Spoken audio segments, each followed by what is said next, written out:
Good afternoon. Welcome again to another episode of BKB TV. I have a guest with me today. His name is Harold. He's here to talk about, he published a book and he's here to talk about it. So, Harold, go ahead. Hi, everyone. I'm pretty sure that a lot of people think that science and religion are at opposite ends of the spectrum. And they assume that if one is true, then the other is not. But there actually is a balance between the two.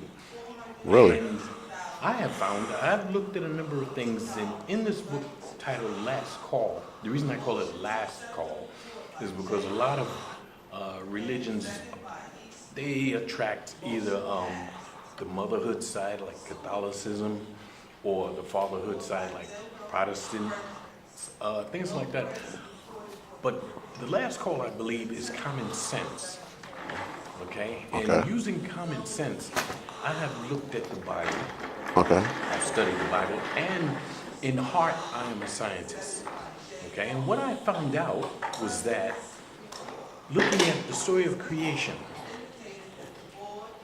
if you look at it from a totally scientific point of view, the Bible states that, okay, first the plants were there, and then the sun was shining. Mm-hmm.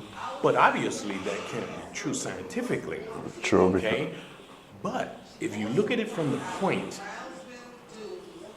of someone watching, standing in space as the earth is being formed, everything lines up scientifically. Because if you were on the planet, first you would see what they call anaerobic bacteria, which absorbs...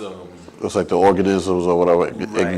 amoebas and stuff, right? Right. The very beginning ones gave off oxygen. In the very beginning, the sky was cloudy, so you couldn't see the sun.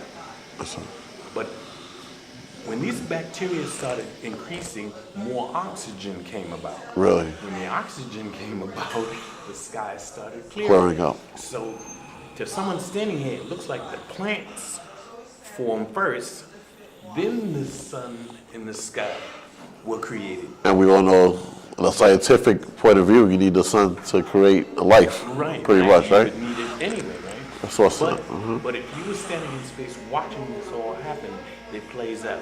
Really? Okay. And then there's a number of weird, take this wild theory, okay? Go ahead.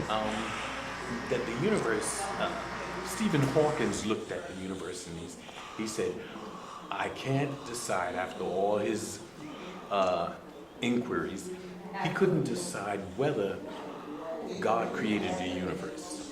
And what I'm saying is the universe is the body of God, the singularity that was created from wherever in the very beginning was the body of God, the beginning body of God, high energy. Okay, and even this body has continually cooled down and formed matter and stars and galaxies and everything. And even today, what we're finding out is that we thought from the Big Bang, everything just blew up, right? And in a firecracker, everything blasts out really fast, and then it slows down, and then dries up. The universe is not doing that. From what we've discovered with the Hubble telescope, the universe is expanding faster. And it's not just expanding, it's not the stars which are moving further apart. It's the planets? It's the space in between. Because they're moving at exactly the same speeds from each other. Wrap it up. Okay? And that's just one of the beginning things of this. But the greatest thing in here about the message that I want to bring is that the love of God, that God loves you as much as God loves God. Not like some animal or plant or servant or even a friend, that he loves you as much as God loves God. And that love is the mantra throughout the book.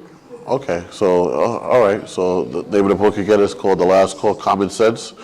And it puts science and religion together, which is always a big topic and a big discussion. Thanks a lot for comparing on my segment. This is Anthony, signing off. Cut.